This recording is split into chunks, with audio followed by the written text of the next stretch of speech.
이소룡, 최배달 하면 저는 당연히 이소룡입니다. 그 이유는 가라데 한 가지 가지고 세계를 제패했다는 게 일단 말이 안 된다고 생각합니다.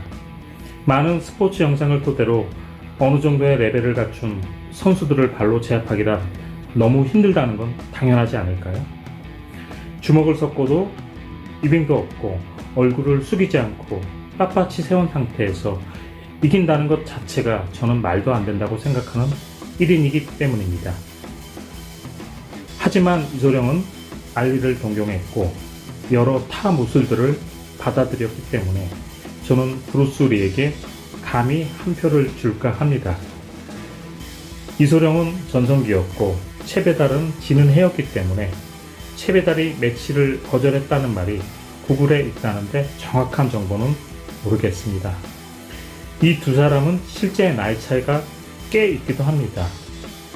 그럼 FTN젤스 대한민국 넘버원 최대 클럽인 곰방 클럽의 코멘트를 읽어드리도록 하겠습니다.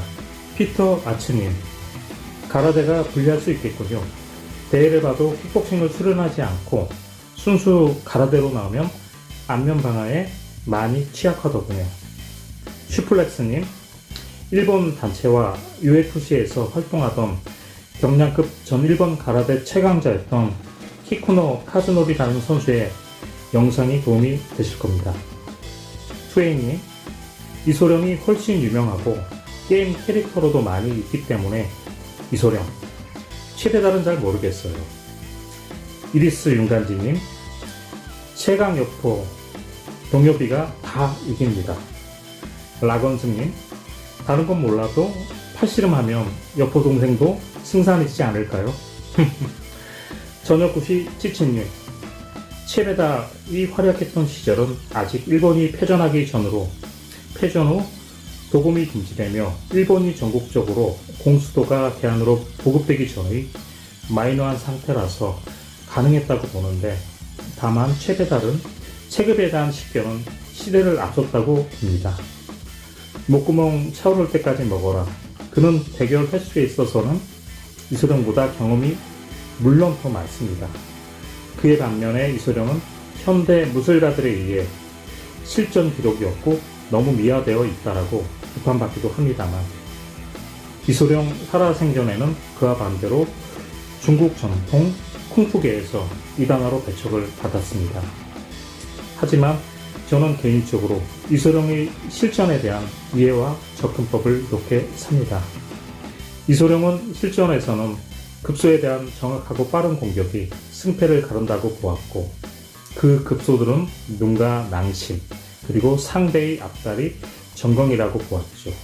특히 최초의 접근 과정에서의 충돌에서 위치를 가장 많이 확보할 수 있는 정강이 차기는 로우킥 같은 회전킥과는 다른 직선 옆차기 낮은 형태입니다만, 현대 MMA에서는 조금 변형된 형태로 상대 선수의 선수 생명을 깎아먹는 비매너라고 금기시되는 UFC의 라이트 헤비급 존 존스가 자주 써먹었던 오블리킥과 비슷한 형태라고 볼 수 있을 것 같습니다.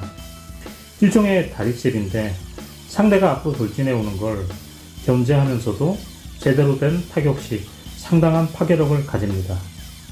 상대가 주먹으로 가격하기 위해 앞다리에 체중을 실을 때 안전거리를 확보하고 그보다 더 긴 거리에 위치해서 앞다리에 타격을 가하면 승부의 반 이상은 넘어간 겁니다. 지금의 UFC에서는 사커킥과 스태핑을 금지하고 있으며 그라운드 공방이 길어지면 심판이 브레이크를 걸지만, 그렇지 않은 경우에는 뭔 일이 생길지도 모릅니다. 그리고 만약 앞발 견제를 뚫고 상대가 팔 위치, 거리 안으로 들어온다면 이소룡의 또 다른 트레이드 마크인 핑거잽이 도사리고 있으며 일명 눈찌르기, 누군가는 이런 걸 비겁하다고 하기도 하지만 이소룡은 이미 목숨을 걸고 실전이란 이름 앞에 비겁이란 단어는 무의미하다고 말했습니다.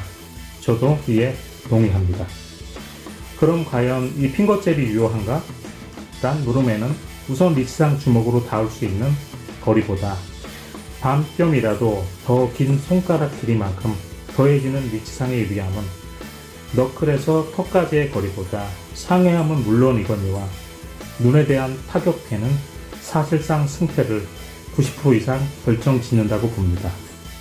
실제 요즘 MMA에서도 서밍이라고 해서 쭉 뻗은 앞선 손의 손가락으로 상대 눈가 찌르기를 선수들이 교묘히 이용하기도 하고 심판들이 반칙 처리를 하기도 합니다. 이것 또한 존 존스의 주특기이기도 하며 그만큼 효과적인 공격이라 보는 겁니다. 그걸 시대를 앞서 이해하고 수련했던 이소룡은 현대의 그 어떤 MMA 선수나 누구도 실전적이지 않거나 실용적이지 않다고 비판하기 어렵다고 봅니다. 물론 현대 무술의 격투문화 태동과 붐을 일으킨 주역이란 점도 커다란 역사의 문화적 가치를 지닌다고 느낍니다. 노가다님 멘트입니다. 패더급이랑 헤비급이랑 최배달 압승이요. 체급이 깡패입니다. 고대영님, 저도 어디서 봤는데 최배달 제자가 이소룡 제자에게 맞고 와서 대결이 성사될 뻔했다는데 그때의 최배달 나이가 40이 넘었고 이소룡은 한창 때의 전성기라 대결이 무산됐다는 이야기가 있습니다. 그리고 최배달이 황소랑 대결해서 승리는 했지만 후에 나이가 들어 무릎 고생을 심하게 했다는 최배달의 아들 인터뷰가 생각납니다. 최배달과 이소룡이 전성기 때 붙는다며 저는 체급이 훨씬 위인 헤비급인 최배달이 압도할 것 같습니다. 이상은 슈플렉스, 투웨이, 이리스 윤간지, 저녁 9시 지침, 라건승, 노가다, 고대 형님들의 코멘트였습니다. 장 클로드 반담이라는 너무나 유명한 액션 배우가 실제 싸움에서 패해서 망신당한 적은 있긴 했습니다만 저는 이소룡은 차원이 다르다고 생각합니다. 이소룡은 빠른 스피드에 여러 무술을 혼합했고 오늘날 이종격투기의 아버지라고 불릴 정도입니다. 그는 몸무게는 적게 나갔지만 요즘 대세인 벌크업 따위에 전혀 밀리지 않는 아름다운 근육줄의 소유자이며 개인적으로는 싸움에서 제일 중요한 요소인 거리감도 뛰어났었던 훌륭한 무술인이라고 생각합니다. 구독자 여러분, 최배달 이소룡 과연 누가 이길 것 같습니까?